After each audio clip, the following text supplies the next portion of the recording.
이름으로 기도드립니다. 아멘. 함께 인사 나누겠습니다. 예수님 이름으로 축복합니다. 예수님 이름으로 사랑합니다. 예수님 이름으로 축복합니다. 예수님 이름으로 사랑합니다. 예. 가끔 우리가 어떤 가게에 들어가면 액자에다가 내 시작은 미약하였으나 끝은 장대하리라 이런 글이 쓰여져 있는 곳을 들어봅니다. 그리고 너를 단련하신 후에는 정금같이 나오리라 하는 말씀도 가끔 보게 됩니다. 이 말씀들이 바로 욥기에 있는 말씀들입니다. 그 의미는 좀 많이 생각해 봐야 되겠지만은 욥기 말씀이 그래도 우리 생활 속에 들어와 있는 것은 참 복이 아닌가 이렇게 생각이 됩니다. 이제 의사 선생님들이 병을 치유할 때 제일 어렵고 힘든 게 뭐냐 하면은 아프다 하는데 무슨 병인지 모르고 약을 줘야 될 때가 있습니다. 아니 뭐 진단이 돼야 그게 맞춰가지고 처방을 할 건데 진단이 안 되는데 진단은 못했지만은 아픈 거는 또 틀림없습니다. 계속 환자는 아프다고 하는데 진단은 안 되고 이거 처방을 하기는 해야 되는데 의사 체면에 할 수도 없고 안 할 수도 없고 그러니까 기본적인 통증에 대한 약만 처방을 하는데 그때 참 답답하다고 합니다. 그러니까 계속 이 질병이 어떤 것인지 알아내기 위해서 시간을 계속 끌 수밖에 없습니다. 그런데 우리 생활 속에도 보면 욥과 같이 지금 이런 일이 무 때문에 왜 일어나는지 도무지 원인도 알 수 없고 이유도 알 수 없는데 너무너무 힘든 시간을 보내야 될 때가 우리 속에 있습니다. 그때가 참 신앙을 제대로 잡고 키울 수 있는 좋은 기회가 됩니다. 오늘 이 욥은 다른 성경에 있는 선지자들이나 혹은 왕들과는 다르게 이분이 어디에서 시작되어서 어디로 가는지 잘 알 수 없는 분입니다. 그냥 동방의 의인이다 이런 정도로 알려져 있지 그 동방이 어딘지도 잘 모릅니다. 그런데 그 생활도 보면 삶의 내용도 보면 정말 우리가 일반적으로 가지고 있는 그런 그 삶의 모습과는 너무나 다른 이야기인데 실제로 우리가 겪는 일들 중에 많은 일들을 겪고 있는 그런 모습을 보여주고 있습니다. 욥에 대한 소개는 하나님이 먼저 하셨습니다. 이 사람은 하나님을 경외하는 사람인데 온전한 사람이다. 정직한 사람이다. 악에서 떠난 사람이다. 이 네 가지를 하나님께서 욥에 대한 평가로서 내놓았습니다. 사람이 평가했다면 그것이 뭐 잘됐다 못됐다 이렇게 이야기할 수 있겠지만은 하나님께서 말씀하셨으니 우리가 거기에 대해서 이러쿵저러쿵 이야기할 것 아무것도 없습니다. 그대로라고 받아들일 수밖에 없습니다. 그런데 그런 그 자랑스러운 욥인지라 하나님께서 하늘나라 회의를 할 때 사단에게 욥을 자랑했습니다. 너 어디 갔다 왔나? 이리저리 두루다니다 왔습니다. 그럼 욥 봤나? 그 욥만큼 참 온전하고 정직하여 악에서 떠나고 하나님을 경외하는 사람이 어디 있느냐? 정말 그런 사람이다. 아이고 하나님께서 그에게 복을 많이 주셨으니까 그 복 때문에 하나님 하는 거지. 그 복 싹 뺏어버리면 그래 안 할 겁니다. 그럼 너 그 하고 싶은 대로 한번 해봐라. 사단에게 하나님께서 욥을 재산에 대한 문제를 어떻게 하든지 해보라고 놔두었습니다. 그랬더니 이 사단이 욥의 모든 재산을 뺏어가고 자식들, 종들 다 뺏어갔습니다. 그런데도 욥이 주신 자도 여호와시오, 취하시는 자도 여호와시오니 이 여호와 이름이 찬송을 받을지로다 하고 계속 하나님을 찬송하고 예배하는 그 모습을 보입니다. 그러자 다시 이제 하나님과 사단이 만나가지고 봐라 어떠더냐. 아이고 하나님 그 건강도 뺐고 다른 것도 뺐으면 틀림없이 하나님을 이전처럼 그렇게 섬기지 않을 겁니다. 그럼 네 하고 싶은 대로 해라. 단 생명은 해하지 말라 이렇게 했습니다. 그래서 욥이 사단으로부터 이제 시험을 받아가지고 건강을 다 뺏겼습니다. 그러다 보니까 욥 아내가 하는 이야기가 하나님을 저주하고 죽으라. 그래 이야기합니다. 그러니까 건강만 뺏긴 게 아니고 가정도 뺏겼어요. 가정도 파괴됐어요. 그리고 친구들이 이제 들어왔습니다. 친구들이 욥이 당하고 있는 고난의 소식을 듣고 욥 옆에 앉아가지고 제 가운데 이 헌대를 긁고 있는 기와 자국으로 몸을 긁고 있는 욥 옆에서 일주일 동안 아무 말 없이 있었습니다. 친구가 부스럼이 나가지고 기와 조각을 가지고 몸을 긁고 있는 그 옆에 제 가운데 있는 그 모습 그 옆에 일주일 동안 계속 있었다는 것은 정말 대단한 훌륭한 친구들입니다. 세상에서 이런 친구들 세 사람이 찾아왔다는 것 자체도 성공적인 삶을 살았다 이렇게 할 수도 있을 것입니다. 그런데 악한 사단 마귀가 가정만 파괴한 게 아니고 친구들 속에 들어가서도 친구들의 말이 친구를 위로하는 것이 아니고 아픈 사람을 위로하는 것이 아니라 친구들의 말이 이게 침이 되고 칼이 되어 가지고 욥을 괴롭히도록 만들었습니다. 그래서 친구들이 말 안 할 때는 위로가 되고 격려가 됐는데 욥이 입을 열어서 말을 하고 친구들이 입을 열어서 말할 때는 서로 상처를 깊이 주고받는 말을 주고받았습니다. 그러니까 욥이 당한 고난은 병든 것만 있는 게 아닙니다.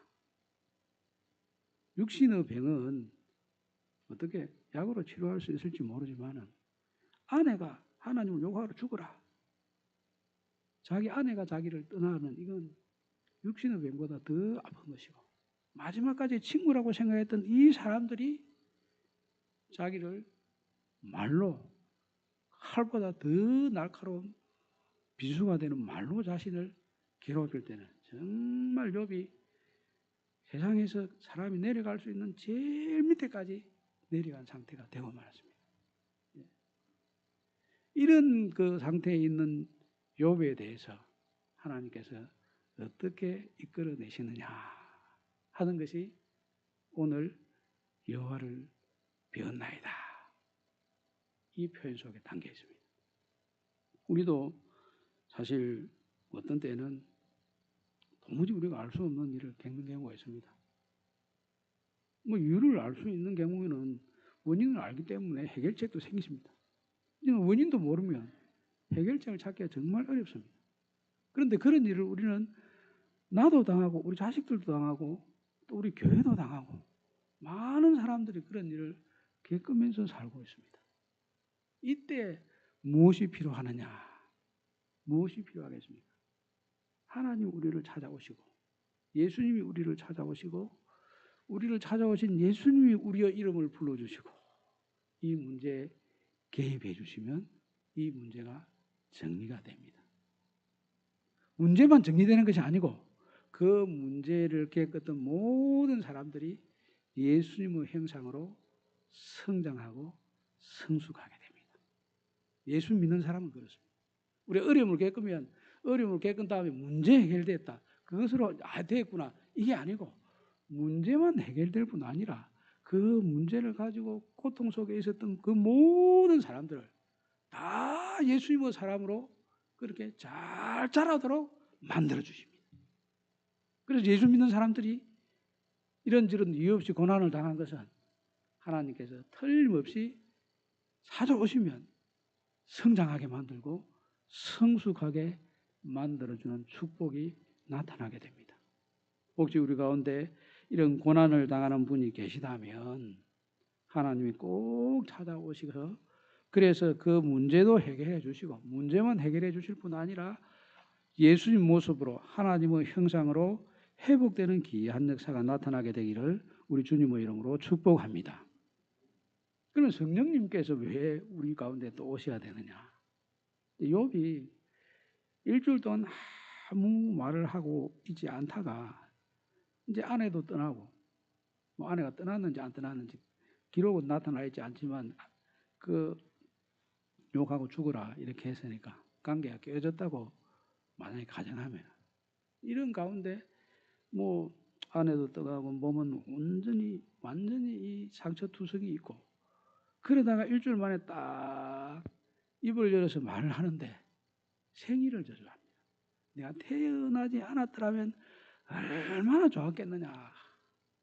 내가 태어난 날이 없어져 버렸다면 내가 태어났던 그 어머니의 태가 다쳐버렸었더라면 얼마나 좋겠느냐 하고 자기가 태어난 날에 대해서 옆에 사람이 듣기는 저주하는 그런 메시지가 들려옵니다. 그런데 이걸 우리가 잘 이해를 해야 됩니다. 아픈 사람이 자기 고통을 그 표현하는 방식이 이런 단식으로 나타날 수 있습니다. 정말 아프고 힘든 사람은 때로 부모를 원망하기도 하고 친구를 원망하기도 하고 하나님을 원망하기도 하는데 실제로는 부모를 원망하고 친구를 원망하고 하나님을 원망하는 것이 아니라 그것은 자기 아픔과 고통에 대한 단식의 소리입니다. 그런데 사람들은 이걸 단식의 소리로 고통의 소리로 너무너무 힘들어서 내는 메시지로 받지 않고 건강한 사람이 그 건강한 모습으로 이런 메시지를 내는 것처럼 착각을 합니다. 욥의 친구들이 욥을 이해하지 못한 게 뭐냐면 욥이 지금 너무 괴롭고 힘들어서 신음소리를 내는 이 단식인데 그 신음소리를 듣는 것이 아니고 신음소리가 아닌 정상적인 사람이 건강한 모습으로 건강한 말을 하는데 이런 말을 하는 그런 건강한 사람이 이전에 욥이 믿음을 가진 욥이 믿음을 저버린 욥으로 그렇게 해석을 하고 욥의 이야기를 듣게 된 것입니다. 여기서부터 모든 대화가 뒤틀어지기 시작합니다. 그래서 처음부터 잘 듣는 것이 얼마나 중요한지 모릅니다. 들을 기가 있어야 됩니다. 하나님의 말씀을 듣는 기도 열려야 되지만은 다른 사람들이 하는 말에 대해서도 경청할 수 있는 능력을 갖추는 것이 정말 그 사람이 좋은 관계를 가지는 데 있어서 꼭 필요한 덕목 중에 하나입니다. 잘 들어야 됩니다. 그래서 성경에서는 들을 기 있는 자는 들을지어다 이렇게 하려고 하지 않습니까? 우리 성도님들께서 들을 기를 가지고 있어서 단식 소리는 단식 소리로, 신음 소리는 신음 소리로, 그리고 그가 가지고 있는 모든 그 속 마음과 또 그가 가지고 있는 상황들을 제대로 잘 듣고 이해할 수 있는 그런 길을 우리 모든 성도들이 가지기를 바랍니다. 여기 욥뿐 아니라 예레미야도 예언을 하는데 그 예언 내용이 예루살렘 망한다. 우리 조국은 망한다. 우리 조국은 망할 테니까 포로로 잡혀간 그 나라가 잘 되기를 위해서 기도하고 거기에서 가정도 꾸리고 농사도 짓고 취직을 해서 그 나라의 모든 활동에 적극적으로 참여해라. 이런 예언을 했습니다. 우리 같으면 일본이 우리나라가 망하는데 그 일본의 정책을 잘 따르고 일본의 그 왕들과 위정자들을 위해서 기도하고 그 일본이 통치하는 거기에 적응을 잘 해라. 이런 메시지, 그런 메시지를 예레미야가 전합니다. 그러니까 친구들이 좋게 보겠습니까? 나라 망한다는 예언을 하고 그뿐 아니라 나라를 멸망시킨 그 나라에 적응을 잘해서 거기서 살도록 해라. 이런 이야기를 하니까 도무지 매국노요, 나라 팔아먹는 이런 그 사람으로 친구들에게 비치니까 친구들이 정말 예레미야를 싫어했습니다. 그러니까 예레미야가 그런 그 소리를 들으면서도 하나님께서 전하라고 하는데 전하지 않을 수가 없습니다. 그래서 너무 괴로워서 이 예레미야도 욥과 같이 정말 내가 태어난 날이 없었다면, 어머니가 나를 이 땅에 보내지 않았으면 얼마나 좋겠는가, 이런 말을 예레미야도 했습니다. 엘리야도 마찬가지입니다. 엘리야도 그 갈멜산에서 대성의를 얻고 나서는 이제는 모든 문제가 해결되고 신앙적으로 정리가 되겠지 이렇게 생각했는데, 이세벨이 더 강팍해져 가지고 이 엘리야가 어디 있느냐, 잡아서 꼭 죽여야 되겠다, 이런 마음을 더 독하게 품고 엘리야를 찾습니다. 그럴 때 엘리야가 브엘세바로 내려가서 종들은 놔두고 광야로 들어가서 기도합니다. 기도하면서 하나님 앞에 요구하는 것이 뭐냐면, 하나님, 내 목숨을 거두어 가주십시오. 내 생명을 거두어 주십시오. 이렇게 엘리야가 기도했습니다. 엘리야가 믿음이 없는 사람입니다.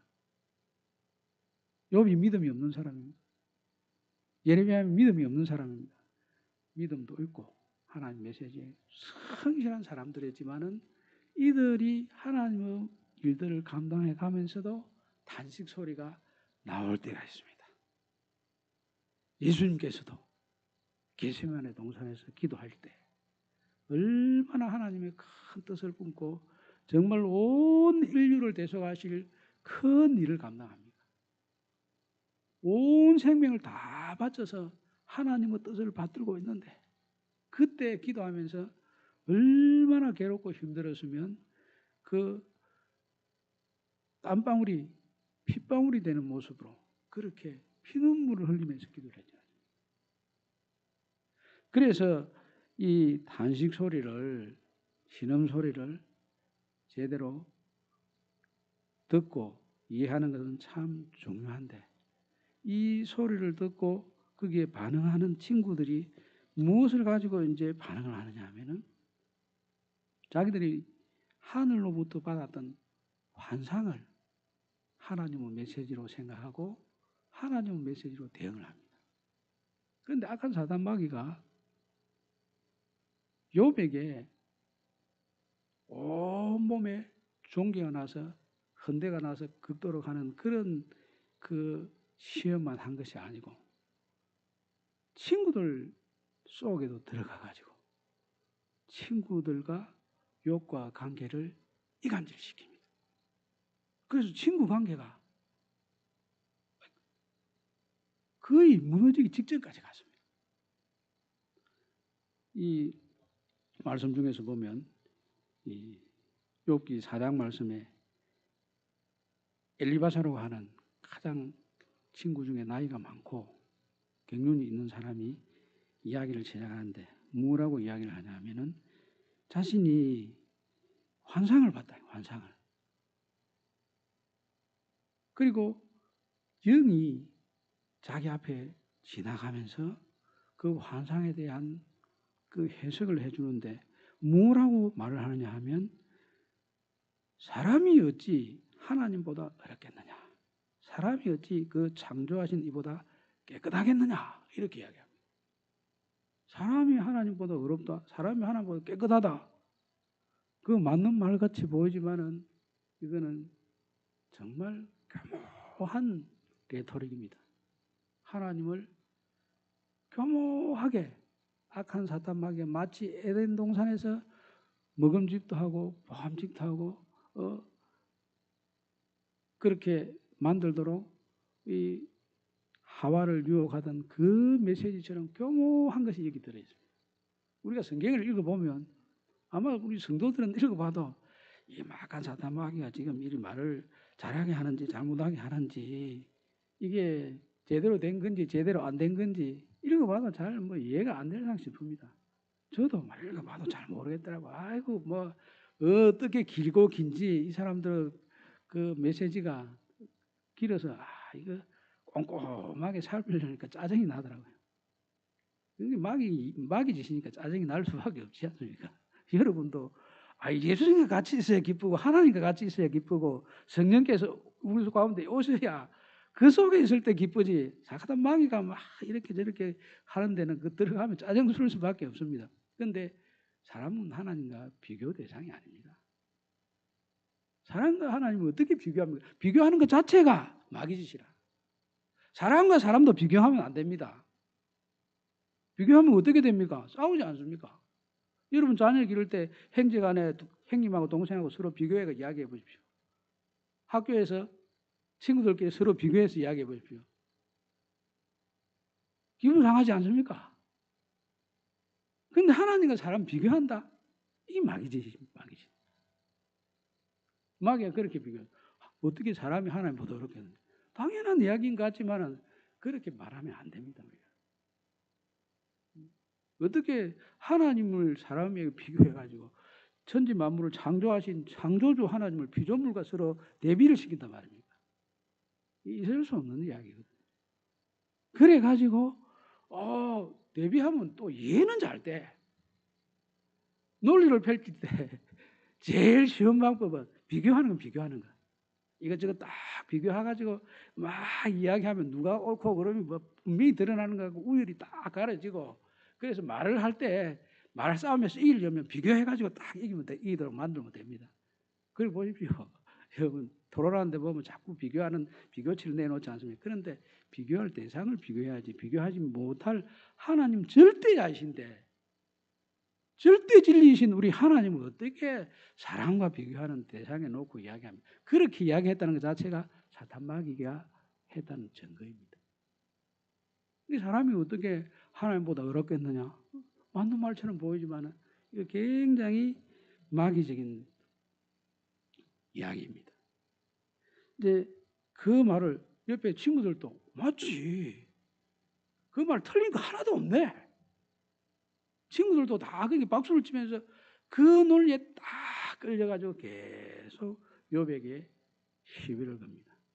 그러면서 야, 너가 하나님보다 어려울 수 없으니까 너가 잘못이 있으니까 죄를 지었으니까 지금 이런 문제가 생긴 거니까 죄를 해결해라. 맹동어치 지고 왜 재산이 다 날아갔나? 자식들이 왜 다 죽었나? 그 이유를 생각해봐라. 죄 지은 것 아니냐? 너 뒤에 보면 이 친구들 이야기 중에 욥이 늘 구제하고 또 가부들을 돌보고 이렇게 참 하나님의 사랑을 실천하면서 살았는데 너가 이렇게 재산 다 날아가고 그리고 병 가운데 고통을 당하는 이유는 가난한 사람들을 억압했기 때문에 그렇다. 가부들을 외면했기 때문에 그렇다. 나그네 된 사람들, 그 사람들을 무시했기 때문에 이런 병이 찾아오고 집안이 망하는 일이 생기고 자식이 없어지는 일이 그래서 생겼다는 겁니다.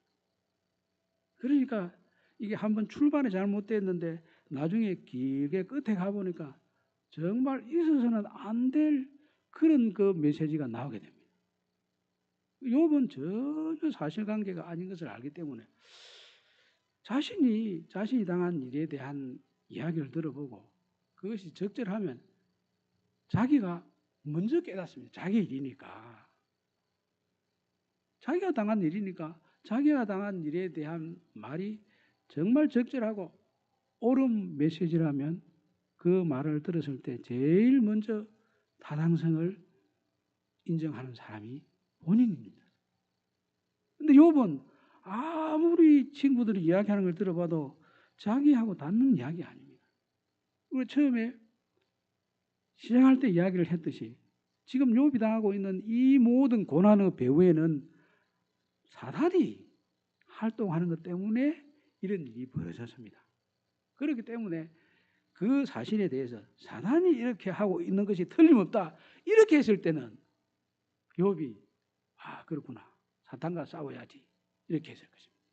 그런데 그런 이야기를 하는 사람은 아무도 없고 지금 욥이 죄를 지어서 이와 같은 일을 당하는 것이 아니고 가난한 사람들을 억압해서 이와 같은 일이 생기는 것이 아니고 악을 행해서 이와 같은 일이 생기는 것이 아닌데 악을 행했으니까 네 악이 무엇인지 네 죄가 무엇인지 철저하게 고백하고 회개해라. 내 시작이 미약하였으나 그 표현은 뭐냐면은 회개해라. 회개하면 새 출발된다. 틀림없이 맞는 이야기죠. 회개하면 새 출발되고 회개의 능력이 있으니까 회개의 능력으로 새 일을 해야 되는 게 틀림없습니다. 그렇지만 지금 자기가 죄를 지어서 회개해야 될 일 같으면 욥이 자기 죄를 알고 회개해야 되겠지만 지금 하고 있는 일들은 당하고 있는 일들은 죄 때문에 오는 문제가 아니었습니다. 그래서 욥은 이럴 때 필요한 것이 참 내게 내 문제에 대해서 무언가 대언을 해줄 대속자가 필요하구나. 그래서 하나님을 찾습니다. 이건 내가 뭐 어떻게 할 수도 없고 하나님께서 오셔서 재판을 해주시고 하나님 앞에서 하나님께서 내가 어떠다고 하는 것을 말씀해 주셔야 됩니다. 이런 내 사정에 대해서 대속을 해줄, 대언을 해줄 그런 분이 꼭 필요합니다. 이렇게 요청합니다. 이 사람이 살다 보면 중보자, 중재자가 꼭 필요합니다. 직접적으로 가서 맞부딪히는 건 쉬운 일이 아닙니다. 사람이 하나님 앞에 와서 무슨 잘못을 했다고 해서 죄를 지은 사람이 우리 하나님 앞에 딱 나가서 내가 죄 지었습니다. 이 이야기하기 쉽습니까? 중간에 중재자가 꼭 필요한데 그 중재자, 중보자가 우리 예수님이십니다. 그런데 중재자, 중보자가 되기 위해서는 양쪽에서 다 신뢰를 받아야 됩니다. 그래서 중보자는, 중재자는, 대속자는 흠이 없어야 됩니다. 흠이 없어요. 내가 저 사람 말하는 거 내가 못 믿는데 저 사람에게 왜 중재를 부탁합니까? 저 사람 말을 못 믿겠는데 그 말하는 걸 받아들일 수가 없습니다. 그래서 양쪽 다 중재를 하는 사람은 신뢰를 철저하게 받아야 돼요. 그래서 저 사람은 내가 무슨 말을 해도 100% 믿고 맡길 수 있는 분이다. 이렇게 될 때 전적으로 맡길 수 있습니다. 그리고 거기 가서 중재해 온 일에 대해서도 100% 신뢰할 수 있습니다. 그래서 중재자는 아무나 서는 것이 아니고 중보자는 하나님과 사람 사이에 중보자는 예수님밖에 없습니다. 아무도 사람은 혹시 신뢰를 줄 수 있는 사람이 있을지 모르지만 하나님께서 전적으로 인정해 줄 수 있는 그런 존재는 없습니다. 그렇기 때문에 하나님께서 전적으로 인정하고 사람들이 전적으로 인정할 수 있는 중보자는 우리 주 예수 그리스도밖에 없습니다. 그래서 욥기서 말씀은 우리가 정말 어렵고 힘든 일이 있을 그때 우리에게 꼭 중보자가 필요합니다. 이걸 우리에게 깨워줍니다. 중보자가 우리에게 있어야 되는데 그 예수님이 우리에게 꼭 있어야 이 문제가 해결됩니다. 그런데 나중에 보니까 중보자가 우리 예수님이신데 하나님께서 딱 나타나신 다음에 욥에 대해서 너가 중보자가 되어라. 중재자가 되어라. 그래서 너가 친구들이 가지고 온 재물을 가지고 내게 제사를 드리는 제사장이 되어라. 이렇게 했습니다. 중보자를 찾는 이 사람은 나중에 중보자 역할을 하게 됩니다. 역할을 아는 사람이 역할을 배워가지고 그 역할을 하는 거지. 역할이 얼마나 중요한지도 모르는데 어떻게 그 사람이 그 역할을 할 수 있습니까? 욥은 중보자 역할을 요청을 합니다. 그렇게 기도를 했습니다. 그랬더니 중보자 역할을 기도하고 기대하고 고대했던 욥 자신이 하나님께서 세우시던 중보자가 되고 중재자가 되고 제사장이 되었습니다. 우리가 이 세상에 살아가는 동안에 여러 사람으로부터 신뢰를 받고 존경을 받고 인정을 받고 중재자 역할을 할 수 있는 자리에 섰다면 그 사람은 하나님께서 세우신 빛의 사람입니다. 중재자 역할을 할 수 있는 사람이라면 그 사람은 틀림없이 이 세상의 소금입니다. 우리가 전도하는 거 이거 중보자 역할을 하는 겁니다. 하나님과 사람 사이를 연결해주는 중재자 역할을 하는 것입니다. 이 중재자 역할은 예수님을 찾고 구하고 예수님을 만나고 예수님을 닮아갔을 때 이 중재자 역할이 이루어집니다. 사람들과 이야기를 통해서는 아무 문제도 해결이 되지 아니했습니다만은 하나님께서 나타나셨을 때는 모든 문제가 정리가 됩니다. 먼저 욥이 자기 자신에 대해서 회개하는 모습을 봅니다.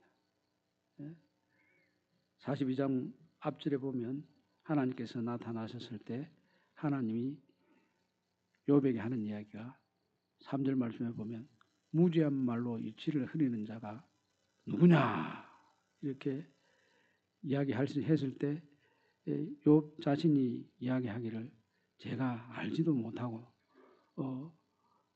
물으면서 함부로 말했습니다 하고 고백을 했습니다. 그러니까 욥이 이제 이 어려운 일을 겪으면서 자기의 무지함을 깨닫고 자기의 무능함을 깨닫고 예수님이 필요함을 간절히 경험했고 하나님께서 나타나셔야만 모든 일이 정리된다 하는 것을 절실하게 깨닫습니다.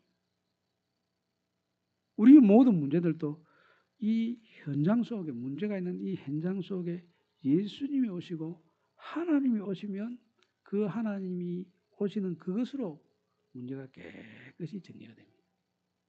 듣기만 할 때는 문제가 해결이 안 됐는데 하나님을 배우니까 하나님이 현장에 나타나시니까 하나님께서 임재하시니까 이 문제가 정리가 되더라. 그래서 하나님의 임재를 경험하고 하나님을 만난 이 자체가 하나님을 닮고 하나님을 통해서 자신의 모든 모습을 새롭게 만든 성장과 성숙이 있는 모습으로 나타난 것입니다. 그런 그 욥에게 하나님께서 말씀하시기를 친구들에게 너희들은 욥과 같이 정당하지 못하다. 욥은 정당한데 너희들은 욥과 같이 정당하지 못하다. 우리 성경 말씀에 보면 좀 해석하기가 애매합니다. 7절 말씀에 보면 하나님께서 대만 사람 엘리바스에게 이르시되 내가 너와 내 두 친구에게 노하나니 이는 너희가 나를 가르쳐 말한 것이 내 종 욥의 말같이 옳지 못함이니라. 욥도 옳지 못하고 친구들도 옳지 못하고 이렇게 해석하면 안 됩니다. 욥은 옳은데 욥은 옳은 것 같이 너희들은 그런 그 옳음이 없다는 것입니다. 정당함이 없다는 거예요. 욥은 정당성을 가지고 있는 존재인데 너희들은 욥과 같은 정당성을 확보한 사람들이 못 된다. 이런 이야기입니다. 그래서 하나님께서 엘리바스와 그 친구들에게 노한다. 그러면 노하는 것으로 끝이 나면 안 되지 않습니까? 하나님께서 노를 풀어야지. 어떻게 푸냐면 너희들이 이 재물을 가지고 욥에게 가서 욥으로 하여금 너희들을 위해서 제사 드리도록 해라. 기도하도록 하라. 그렇게 되면 문제가 해결된다. 그래서 욥이 이 친구들을 위해서 하나님 앞에 제사를 드렸습니다. 욥을 처음 만났을 때는 욥의 친구들이 욥을 위로하러 왔습니다. 근데 욥이 하나님을 뵙고 성숙한 다음에는 욥이 친구들을 위로하고 격려하고 세워주는 역할을 했어요. 그러니까 성장한 거 아닙니까? 욥이 위로를 받아야 될 자리에 있고 격려를 받아야 될 자리에 있고 도움을 받아야 될 자리에 있는데 죄 가운데 있으면서도 흙 가운데 있으면서도 티끌 가운데 있으면서도 욥은 여기 위로를 받았습니다. 죄 가운데 있으면서도 티끌 가운데 있으면서도 하나님의 위로를 받고 하나님의 격려를 받고 하나님의 인정을 받은 욥이 건강해 보이고 아무 병도 없는 이 사람을 오히려 위로하는 그런 중요한 위치에 서게 되었습니다. 중요한 걸 가만히 보면 무엇이 중요한가 이걸 딱 보면 하나님을 배운 것이 정말 중요하다. 하나님을 배운 욥이고 하나님이 인정하고 하나님이 존중해주는 욥이 되니 이제 욥이 친구들을 위해서 기도하는 사람이 됐어요. 그래서 친구들을 위해서 욥이 기도하게 되니 모든 관계가 다 회복이 됐습니다. 자기 집도 회복되고 친구들과 관계도 회복되고 주변 모든 것이 다 회복이 됐습니다. 욥 이야기가 좀 어려운지 모르지만 마지막에 하나님 나타나셔서 욥을 배우고 욥을 인정해 주시니 인정받은 욥으로 인해서 모든 관계가 회복이 되고 이전보다 더 좋은 복된 관계로 회복이 되어 있습니다. 그래서 뒤에 있기는 아니었지만 회복된 그 모습을 구체적으로 열거한 내용들을 보면 처음에 있었던 것을 갑절이 다 회복이 됩니다. 욥의 나이가 140살까지 살았다. 지금 살아도 140살까지 살면 장수하는 것 아닙니까? 그 당시에는 오래 복 받은 사람이 오래 살았다 하면 건강하면 70이요, 80이요, 7, 80이라고 했지 않습니까? 7, 80인데 그 배를 살았으니까 얼마나 그 삶이 주변 사람들에게 좋은 영향력을 끼쳤는지 하는 것을 알 수가 있습니다. 우리도 때로는 이런 욥과 같이 알 수 없는 일을 겪을 수 있습니다. 그것 때문에 악한 사탄 마귀가 정말 우리를 괴롭히는 일을 많이 겪을 수 있습니다. 그런데 하나님을 우리가 배웠게 되면 하나님께서 우리를 드러내 주셔서 새롭게 해주시면 우리는 우리가 이전에 가졌던 것보다 더 성장하고 성숙한 모습으로 우리가 일어서고 주변 사람들을 세울 수 있는 힘과 지혜와 능력과 큰 믿음과 사랑과 소망이 생기게 됩니다. 이 같은 어려움을 겪는 우리 성도들 모두가 그 같은 갑절의 은혜와 축복을 받는 모습으로 회복되는 역사가 우리 하나님과 만남을 통해서 나타나게 되기를 우리 주님의 이름으로 축복합니다. 아멘. 지금은 다 함께 일어서서 하나님 아버지 마음 찬양하겠습니다.